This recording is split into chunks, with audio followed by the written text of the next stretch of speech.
It was 4:13 a.m. when my doorbell rang, twice. Not once, not a polite little ding-dong. Twice, fast, like whoever was out there didn't care if they woke the whole neighborhood.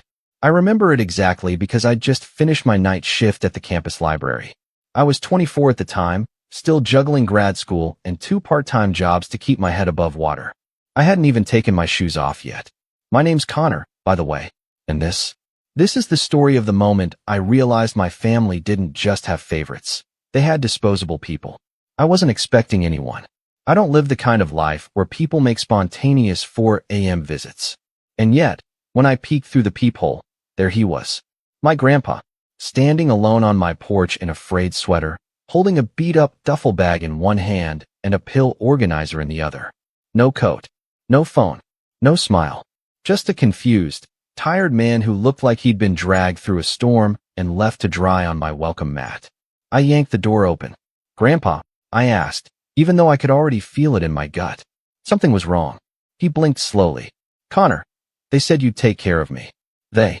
A freezing breeze swept in behind him, and with it came the gut punch of betrayal that I wouldn't fully register until much later. My parents had done some questionable stuff over the years, silent treatments, guilt tripping, conveniently forgetting birthdays, but dumping a 78-year-old man with early-stage dementia on my doorstep in the dead of night? That was a new level of heartless. I brought him inside immediately, sat him on the couch, and wrapped him in the throw blanket I usually reserved for chilly movie nights. He was shivering, not just from the cold, I realized, but from exhaustion and confusion. He kept asking if we'd be home soon. My one-bedroom apartment wasn't big, but it was safe. Warm. Nothing like what he deserved, but more than what he had right now. I tried calling my parents. No answer. I texted my mom. "Why is Grandpa here? What's going on?" The read receipt popped up almost instantly. No reply. I waited. 10 minutes passed. Then 20. Still nothing. It wasn't until 5:01 a.m. that I got a response from my dad. "He can stay with you now. We're redoing the upstairs." He was going to be in the way anyway. "It's better this way." That was it. No explanation. No apology. Not even a fake excuse like he wanted to be closer to you. Or, "It's just for a few days." Just a text. A shrug in message form. Let me back up a little. Growing up, I never had the typical Leave It to Beaver family dynamic. My parents, Laura and Dennis, were always a little self-centered. Not openly cruel. Not technically neglectful. But there was this underlying current in our house that everything existed to serve their narrative. My older sister, Vanessa, was the golden child. Straight A's, violin prodigy, head cheerleader. She hit all the check boxes they loved. I was the other one. Quiet.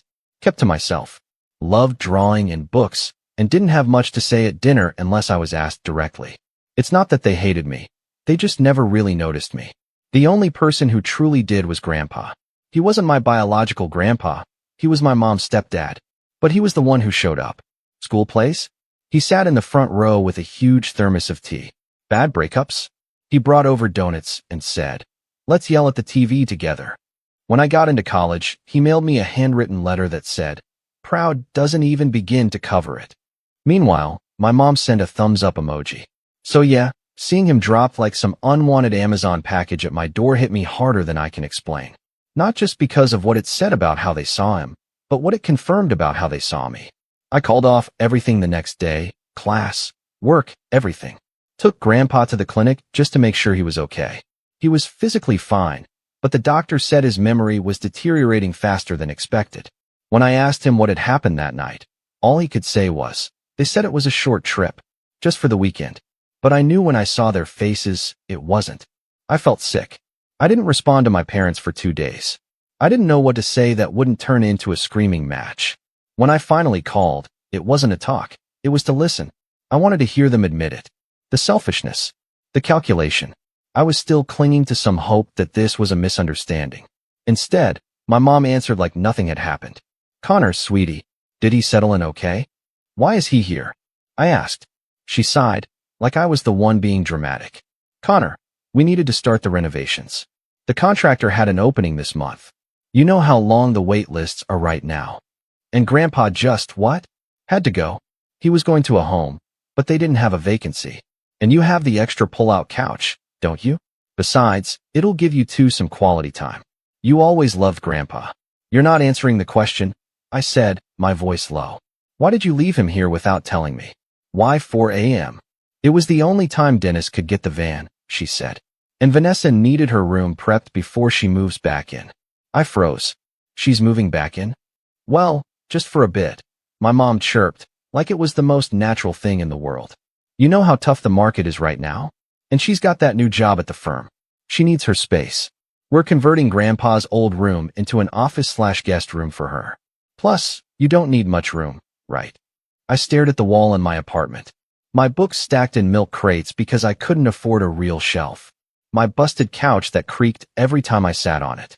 The leftover mac and cheese I was rationing out in Tupperware.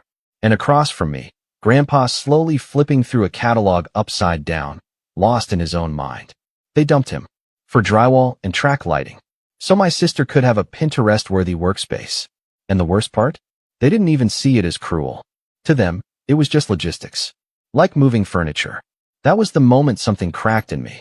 I didn't yell. I didn't threaten. I just said, I'll take care of him. But don't expect me to be okay with this. My mom made that little disapproving sound she always made when I wasn't being grateful enough. Well, maybe once things settle, we can have a nice dinner together. Vanessa's birthday is coming up. You can bring him too. Bring him. Like he was a +1. An afterthought. I hung up. That should have been the end of it, right? Just a messed up family dumping their elderly parent and washing their hands of him. But it wasn't. Because the thing about people like my parents is, they never just take one step over the line. Once they know you'll bend, they lean. Hard. Over the next few weeks, I started noticing the little things. Grandpa's prescriptions? Suddenly no longer refilled automatically. I had to call, chase doctors, cover the gaps. His pension? Redirected. Until I found out and had to go through a nightmare of paperwork to fix it. And every time I tried to ask questions or raise concerns. Radio silence. Until the day Vanessa herself decided to drop by. Not to see Grandpa. Not to say thanks. But to ask a favor. That's when everything started to unravel. That's when the fuse was lit. And trust me, the explosion was coming. 3 weeks after Grandpa moved in, just as we were settling into some kind of routine, the buzzer rang again. Midday this time. I'd been helping Grandpa sort through his old medications, trying to figure out which were current and which were 5-year-old leftovers from doctors who'd since retired or passed away. He was doing better, still had trouble remembering where the bathroom was sometimes, but he smiled more. Laughed when I burned toast. Even started calling me by name again instead of the tall one. But when that buzzer rang, everything in me tensed. I had a gut feeling before I even checked the intercom. And sure enough, when I pressed the button, the voice on the other end chirped. Hey, it's me, Vanessa, the golden one. My sister hadn't visited me in over 2 years, despite living just across the city. No calls. No birthday messages. Not even a like on my graduation post. But here she was, breezing back into my life like it was a spa appointment. I buzzed her in. She strutted into my apartment in a spotless white trench coat, oversized sunglasses perched on her head like a tiara. She looked around with thinly veiled disdain, then said, Wow, you're really living rustically, huh? No, hi. No, how's Grandpa? Just that smirk she always wore like armor. I kept my voice even. What do you want, Vanessa? She tossed her bag on my only armchair and sat like it was a throne. Don't be so cold.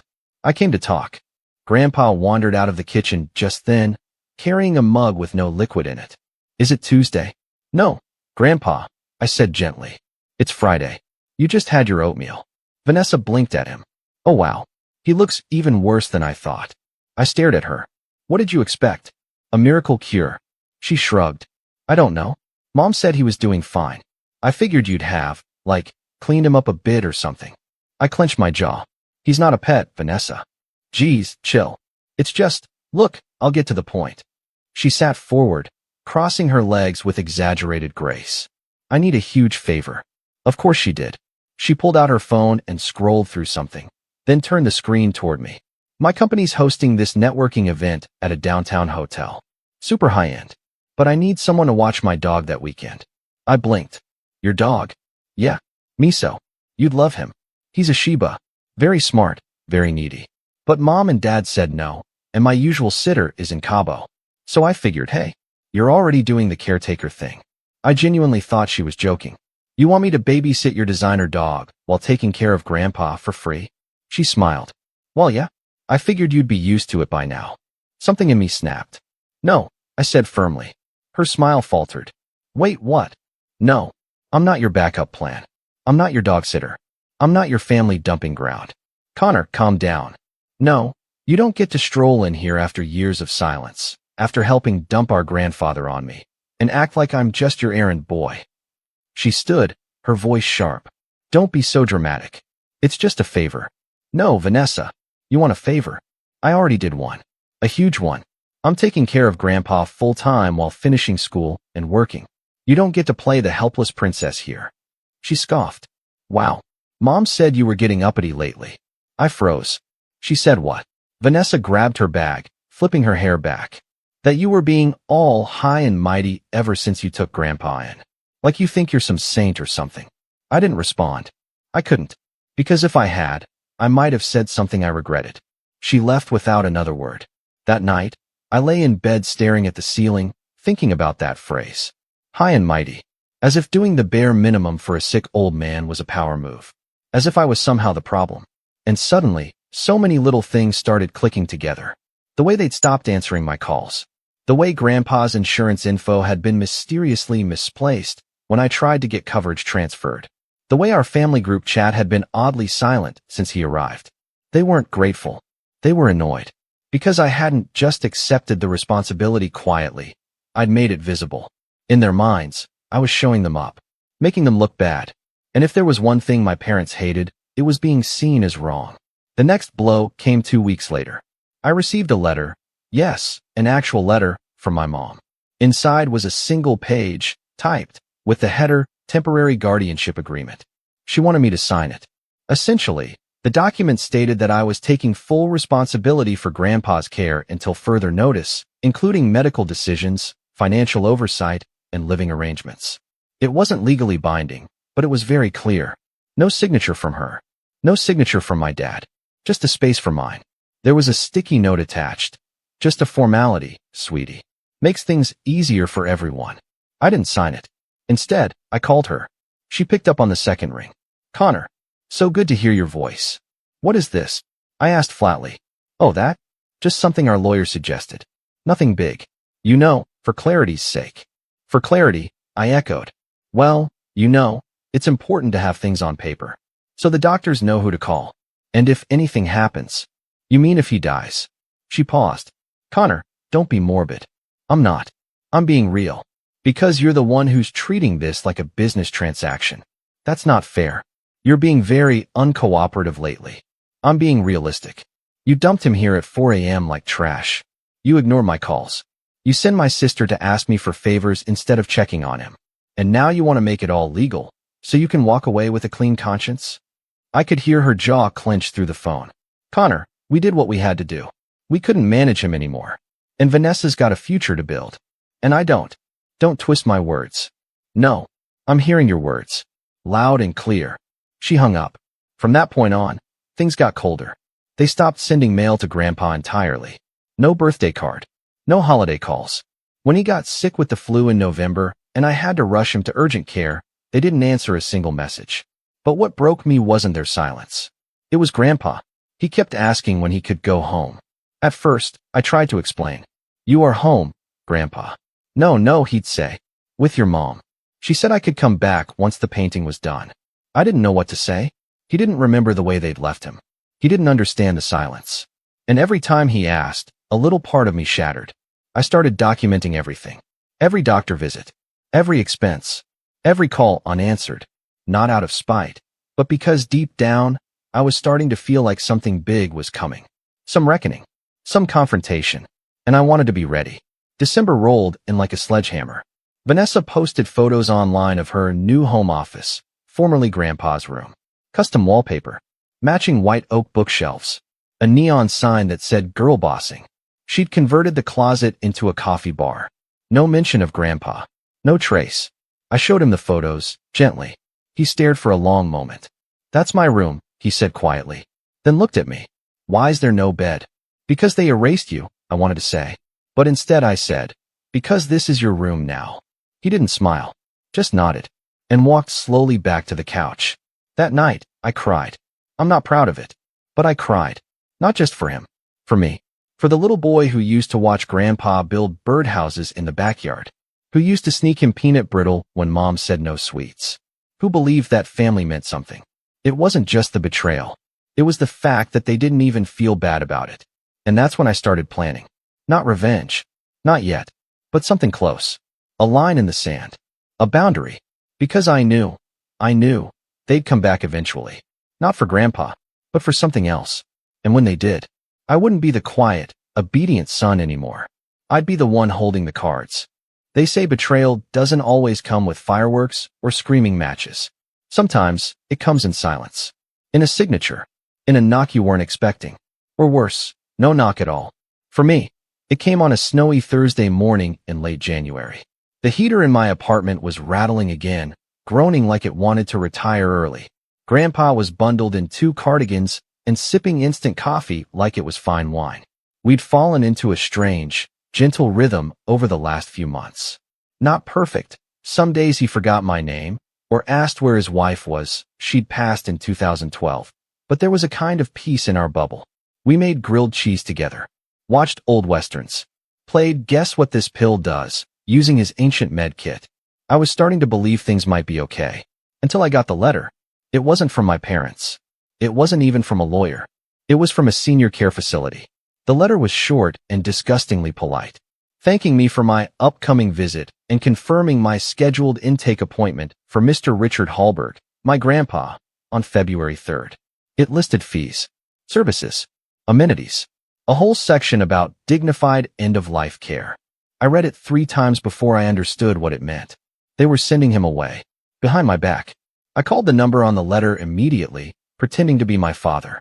The woman on the line was chipper, probably on her 4th cup of coffee, and told me everything I needed to know in a matter-of-fact voice that made me want to throw my phone at the wall. Yep, the intake was scheduled by his legal guardian, Mr. Dennis Hallberg. We're doing a light transition process, just paperwork for now. No stress on the family. Door-to-door pickup, all taken care of. I forced my voice to stay calm. And he's aware of this. A pause. Your father? Yes. We've had several calls. No, I mean the patient. Richard. My grandfather. Oh, she said, like it hadn't occurred to her that the man himself might want to know. I believe they were planning to explain it closer to the date. It's often easier that way. I hung up without saying goodbye. I sat there on the floor of my tiny kitchen for almost an hour, the letter clenched in my fist, listening to Grandpa hum the theme from Bonanza in the next room. My hands were shaking. Not from fear. From something deeper. Something I hadn't let myself feel in years. Rage. I'd tolerated a lot. The silence. The guilt tripping. The erasure. But this was a surgical removal. A deletion. They were trying to quietly ship off the only decent adult I'd ever had in my life like he was a box of old books. Like they were sneaking a dead battery back into the drawer and hoping someone else would deal with it. They didn't even tell me. I didn't sleep that night. Instead, I dug. I called the facility again, this time as myself. Asked questions. Took notes. Confirmed every detail. Then I stayed up until 3 a.m. reading the guardianship laws in my state. Turns out, unless a court removes it or the guardian voluntarily relinquishes it, they're allowed to make certain decisions without notifying anyone, even if the person in their care is living with someone else. So technically, they hadn't broken the law. But morally, they'd gone nuclear. The next morning, I called my father. Not my mom, him. The one who used to pat me on the shoulder instead of hugging me. The one who once said, "Love isn't spoken, it's implied." He answered on the 3rd ring. "Connor, you were going to send Grandpa to a care home." He was silent for a moment. Then, "Yes. You didn't think to tell me?" "I didn't think it was necessary." "You didn't think it was necessary?" "Connor," he said, in that calm, patronizing tone he used when I was 10 and couldn't figure out long division. "You're clearly overwhelmed. You're trying your best, and we appreciate that, but it's time for professionals to step in.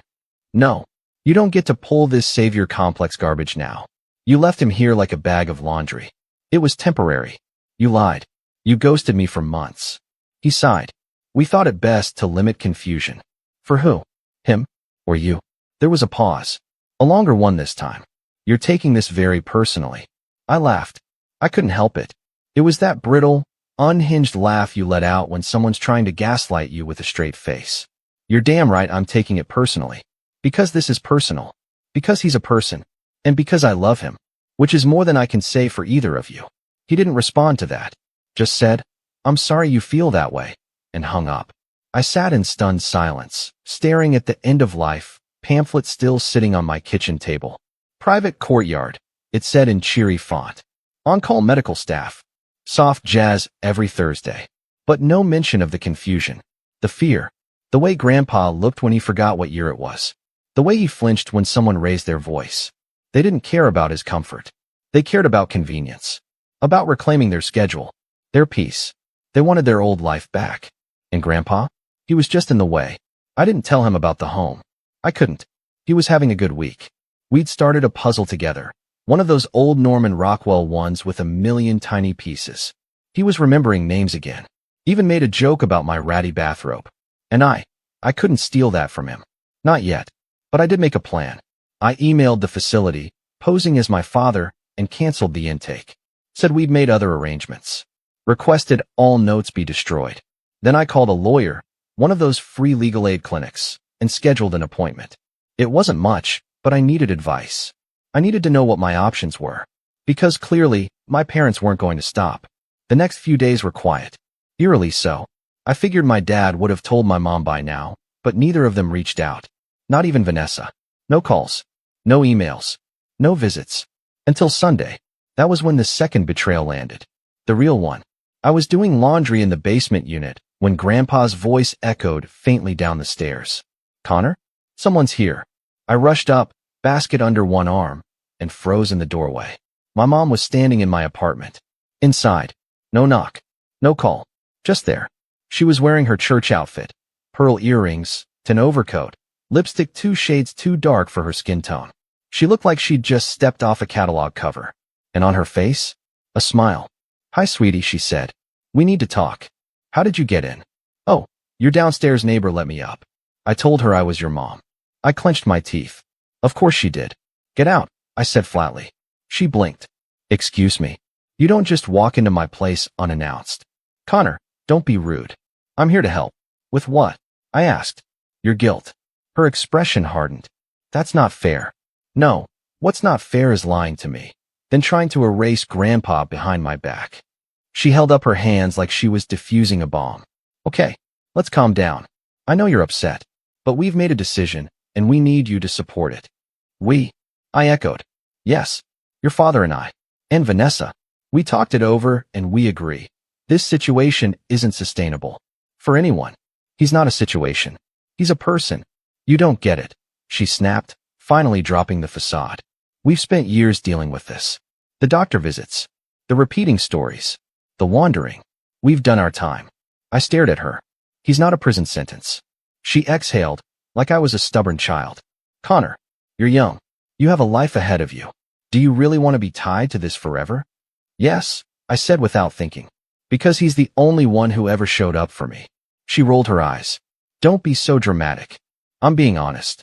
And then, she did it. She walked to the table, pulled out a folder from her purse, and dropped it in front of me. Inside, a stack of documents. Medical releases. Facility contracts. A signed letter of consent, with my name forged in the corner. She smiled like it was a gift. "It's already done," she said. I stared at the signature. Sloppy. Curved like a child's. Not even close to mine.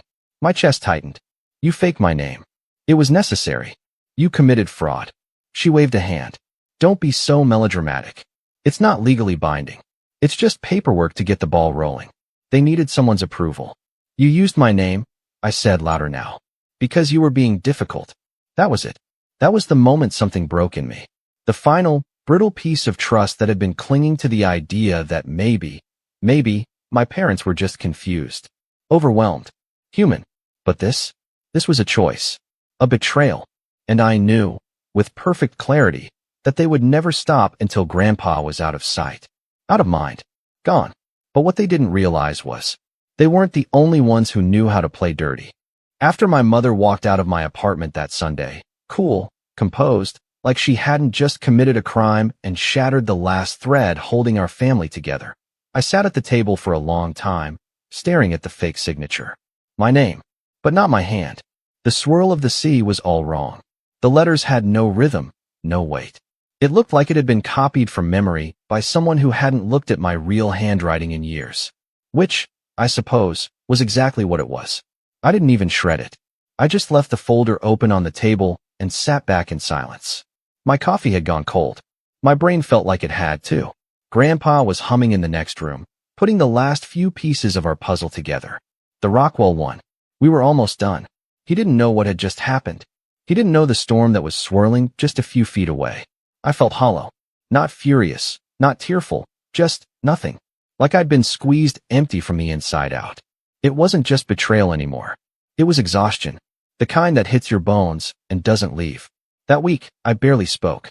I went to work, went to class, came home, helped Grandpa with his medicine, bathed him when he was too tired to do it himself, set reminders on his phone, even though half the time he forgot what the alarms were for. He was slipping, slowly. Some days, he'd call me Charlie, which had been his neighbor back in the 90s. Once, he tried to put on his shoes over his slippers. He wasn't broken, just dimming. And no one cared but me. Not my sister, who posted a boomerang of her new espresso machine the same day Grandpa forgot how to use the microwave. Not my mom, who'd apparently already scheduled a second intake meeting at a different care home, just in case. Not my dad, who sent me a single text that said, "You need to be more flexible." Flexible. Like I was some kind of folding chair they could plop their mistakes onto. For a moment, I considered giving in. I really did. I imagined signing the forms, packing Grandpa's things, letting the van take him, letting the professionals deal with it. No more late nights. No more grocery runs. No more trying to explain to a man who once taught me how to ride a bike that toothpaste doesn't go in the fridge. I thought about how easy it would be to wash my hands of it, to become what my parents were, practical. And then something happened. Two things, actually. The first was minor, almost forgettable. Grandpa asked me, one night while we were watching reruns of Gunsmoke, "Connor, did I raise you?" I paused. "No, Grandpa," I said gently. "You didn't raise me, but you were there." He frowned. Oh, I thought he'd leave it there. But a few seconds later, he added, "Well, if I'd had a son, I would have wanted him to be like you." I couldn't speak. He didn't say it for dramatic effect. He didn't even look at me when he said it. He was just watching the TV, sipping his lukewarm tea, mumbling something about Matt Dillon. But it stuck. It hit. I got up and went into the bathroom so he wouldn't see me cry. The second thing came 2 days later. A letter, again. This time from my university's financial aid office. My scholarship had been revoked. Not because of grades. I still had a 3.8 GPA, somehow, but because I hadn't recertified my housing status. I'd missed a stupid deadline by 3 days. Between Grandpa's doctor appointments, his prescriptions, work, and everything else, I'd forgotten one form. Just one. And now, I owed $5,200 for the semester. Payable within 30 days. I couldn't breathe when I saw it. I had savings. Barely. A few hundred in my emergency fund. A credit card with a balance already creeping up from the last round of textbooks and groceries. Rent was due in a week. My boss had just cut everyone's hours because of budget issues. And now this. This was my limit. This was rock bottom. That night, I sat on my mattress, because the box spring had snapped 2 months ago, and I couldn't afford to replace it, and stared at the ceiling, wondering how everything had unraveled so fast.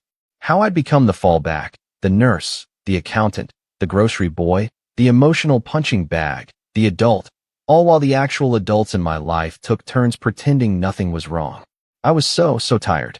But somewhere in that darkness, a different thought began to creep in. Not the kind that screamed. The kind that whispered, "You're not trapped. You're not helpless. You know who they are now. And more importantly, they don't know who you've become." They still thought I was the quiet kid. The one who'd say, "Okay," and go along with the plan. The one who didn't make waves. They didn't see what taking care of Grandpa had done to me. They didn't see how it had forced me to learn, to fight, to document. I had a folder now, a thick one, with emails, text messages, photos, screenshots, copies of medical bills I'd paid myself, receipts, prescriptions, voicemails where my mom clearly said, "Connor can deal with it." I had the forged signature, too, still in the manila folder, untouched.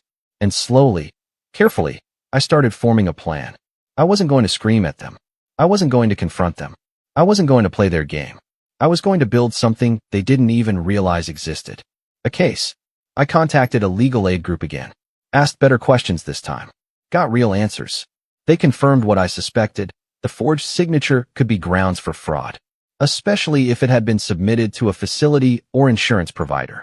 I could subpoena the intake records if it came to that. I also learned something else. That in our state, if an adult guardian is proven to be acting against the medical or emotional interests of their ward, especially when another family member is providing consistent, documented care, the guardianship can be challenged. In court, I wasn't there yet, but I was getting close. The next few weeks were quiet. I went on autopilot. Work, class, care, repeat. I sold my tablet to pay part of the tuition balance. Found a tutoring gig on weekends to make up the rest. Cut my meals down to 2 a day, instant ramen and rice, mostly. Grandpa didn't notice. He was still eating well. I made sure of that. Sometimes, I'd look at him and wonder how much time we had left. Not in a morbid way, just realistically. He was fading. Not quickly, but noticeably. And I couldn't shake the feeling that this time, this little sliver of borrowed normalcy, was the last good chapter in his life. And they were trying to steal it from him. I didn't tell him anything. Not about the home. Not about the money. Not about my plan. But I did start doing small things. I took photos of him smiling while we cooked. Recorded a video of him telling a story from when he was in the army, even though he got most of the dates wrong. Made notes of the days he remembered my name. Screenshotted the texts where he said, "Thank you for this, son," or "You're the only one who visits me." I wasn't collecting memories. I was building evidence. Because I knew they weren't done. People like my parents never admit they're wrong. They don't apologize. They don't self-reflect. They double down. And when they came for him again, and they would, I'd be ready. But first, I needed one more thing. A way out. A clean way out. Not for me. For him. It started with a spreadsheet. Not the kind of thing you'd expect to spark a turning point, I know. But after everything, being lied to, pushed aside, manipulated, and practically starved, there was something comforting about cells and columns that obeyed logic. Numbers don't gaslight you.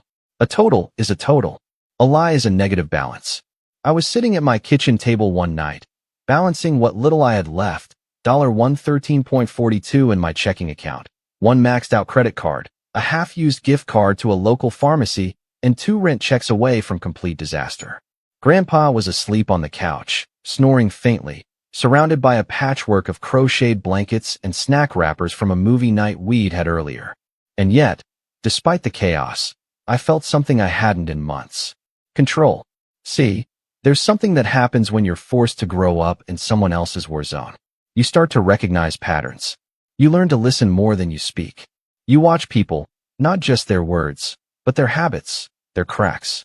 And after everything my parents had done, I was done waiting for them to change. I was going to change the rules. That spreadsheet?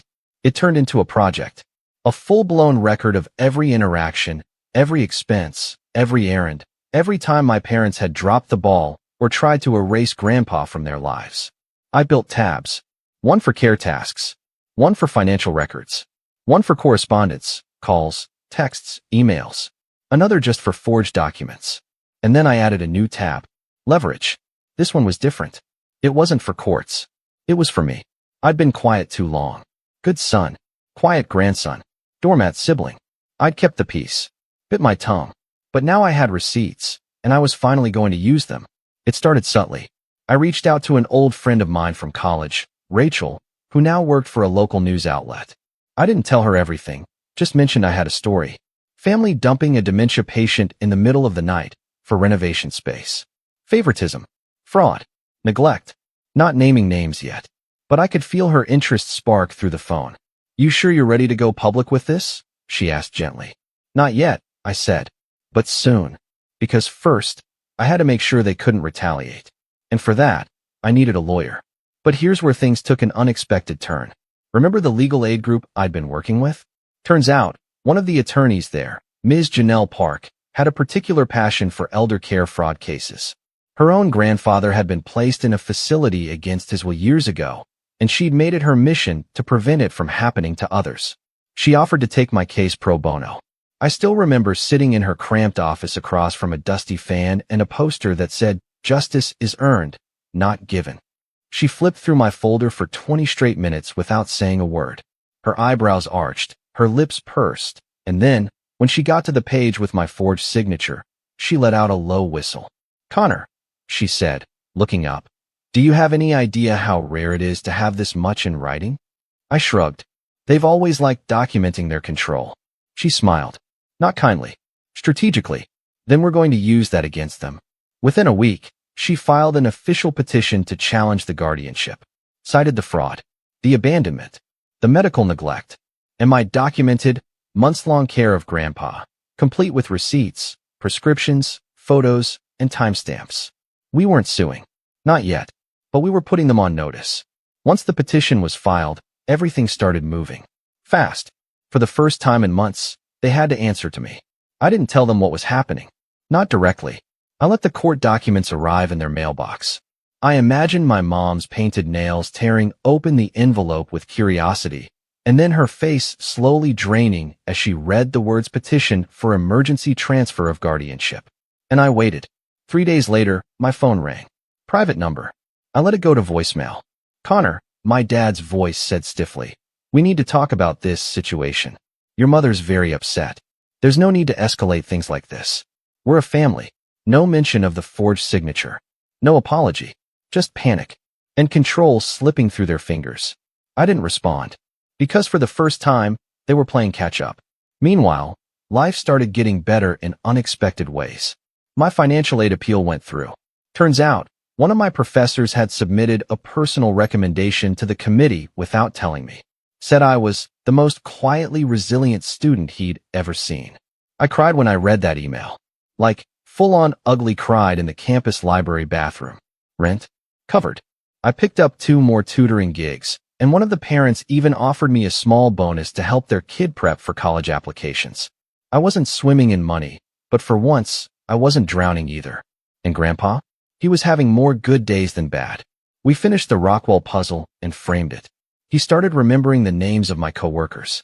He even made a small garden on the fire escape using plastic cups and leftover tomato seeds. Called it the farm. Every morning, he'd shuffle out, water the sprouts, and give me an update like he was running a produce empire. He didn't know about the guardianship battle, or the fraud, or the documents. But he knew I was there. He knew I cared. And some days, he'd just look at me and say, "You're doing good, kiddo." That was enough. But just when I thought things were settling, they came back. Not with lawyers. Not with apologies, but with manipulation. Vanessa showed up first. I heard the knock on a Saturday morning and opened the door to find her standing there in a beige coat, holding a tray of muffins. I stared. "Seriously?" I said. "They're gluten-free," she said cheerfully, like that made up for 4 months of silence and betrayal. "What do you want?" She didn't even blink. "Can I come in?" "No." She sighed. "Look, I know you're mad. But Mom and Dad didn't mean for things to get so messy." I said nothing. "They're scared. About court. About you turning this into some public thing. Maybe they should have thought of that before forging my name." She winced. "You're really going to make this ugly, huh?" "No, Vanessa," I said quietly. "They made it ugly. I'm just not cleaning it up for them anymore." She shifted uncomfortably, then offered a practiced smile. "What if we work something out? Like, maybe they give up guardianship voluntarily. Quietly. No court. In exchange for you not going public." I raised an eyebrow. "That sounds like blackmail." "No, it's diplomacy," she said, clearly proud of the word. I took a long breath. And then, without saying another word, I closed the door. A week later, Janelle called. "They blinked," she said. "We got a letter from their lawyer. They're offering to voluntarily transfer guardianship to you, under the condition that you sign a non-disclosure agreement." I laughed. Hard. "They really think I care about their reputation?" "You don't," she said. "But they do. And that makes it valuable." We didn't sign the NDA. We countered with a full transfer, a notarized apology admitting negligence, and a waiver releasing them from all future medical authority. They agreed. Just like that, it was done. I became Grandpa's legal guardian. And with that signature, the real one, I took back everything they tried to steal. Not just my name, my power. But I wasn't done. Because while the legal part was over, the story hadn't even begun. Once guardianship was officially mine, everything shifted. It wasn't just legal. I could feel the difference in my bones. Like I'd been walking uphill with bricks in my backpack, and suddenly, the incline flattened out. I wasn't rich or powerful in any flashy way, but I had something my parents never expected me to gain. Leverage. They underestimated me for years. They thought I'd bend, then break. But I'd bent, rebuilt, and come back sharper. And now, I had the documents, the authority, the truth. And they had a reputation built on appearances, on charity auctions and church potlucks, and carefully filtered family photos. All I had to do now was light the match. But I wanted it to burn slow. I didn't want revenge that was loud and petty. I wanted satisfying, measured, surgical. So I did what they never expected. I let them reach out first. And they did. 1 week after the guardianship papers were signed, I got a group text from my mom. "Hey, sweetie, we're hosting a little brunch next Saturday. Grandpa's welcome too," smiling face with smiling eyes. "It would be good to reconnect as a family." That emoji, like she was offering cookies, not trying to scrub history. At first, I wanted to ignore it, or reply with a picture of the forged signature. But I held back, because I knew something they didn't. Rachel, the journalist friend I'd quietly looped in, had been following along this entire time. And after I told her the full story, with court records and photos and voice memos and texts, she pitched it to her editor as a feature. Not a gossip piece. A human story. A 78-year-old man abandoned at 4 a.m. so his room could be turned into a home office for the favorite child. A grandson who took on the burden in silence. A family that valued space over blood. And the timing? Couldn't have been better. Because my parents' church, an influential, uptight community known for its country club dinners and family values newsletters, was about to host its annual legacy luncheon.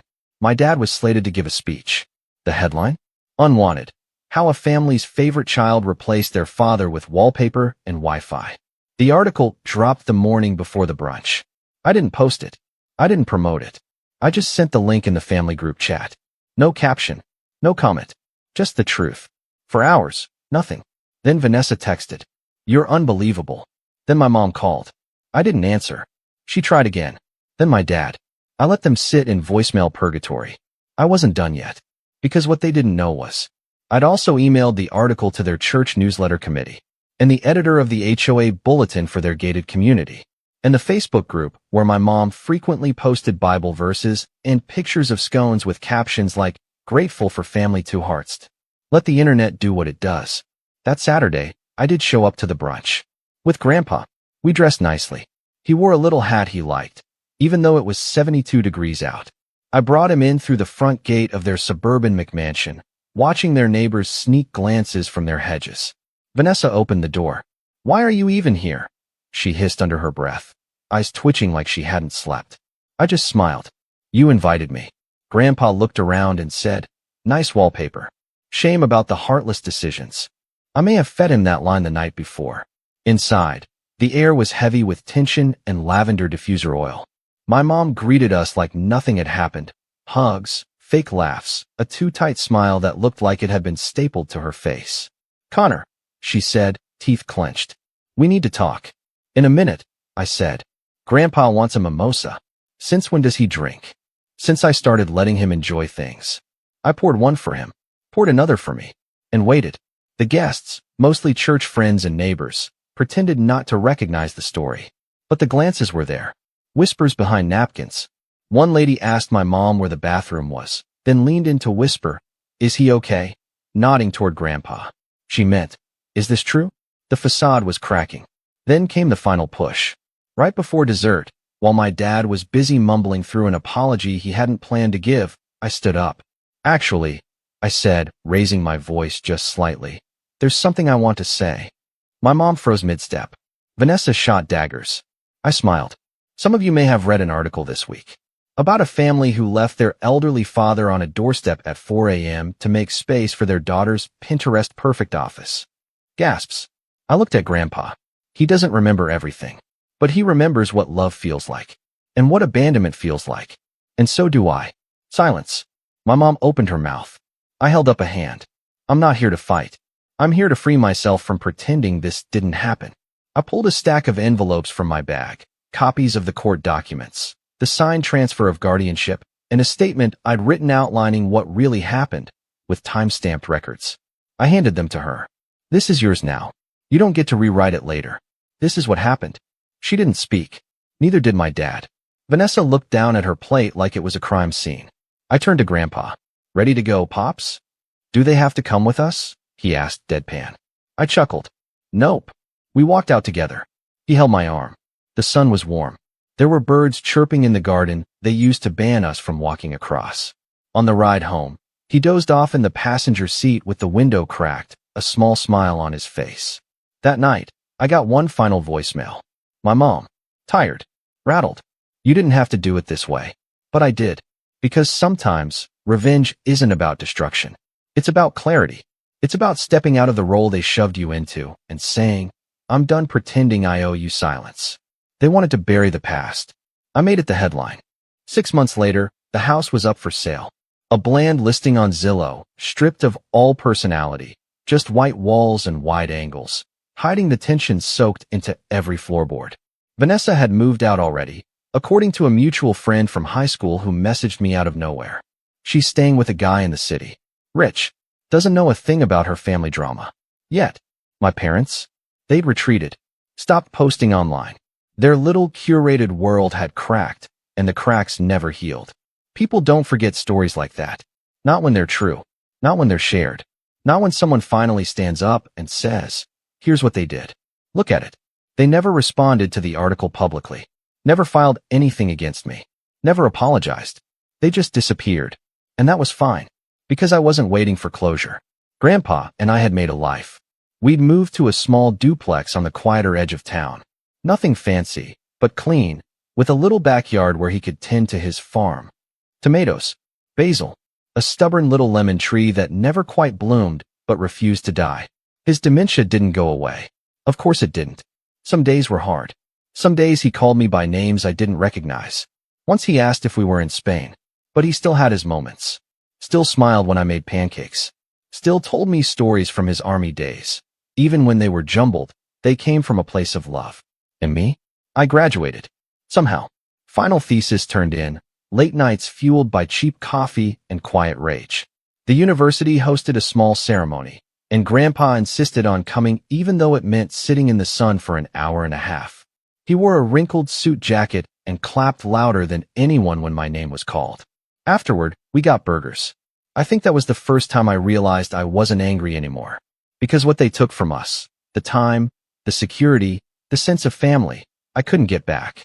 But what they gave me, without meaning to, was better. A clear view of who I was. And who I wasn't. I wasn't someone they could manipulate. I wasn't the family fallback. I wasn't disposable.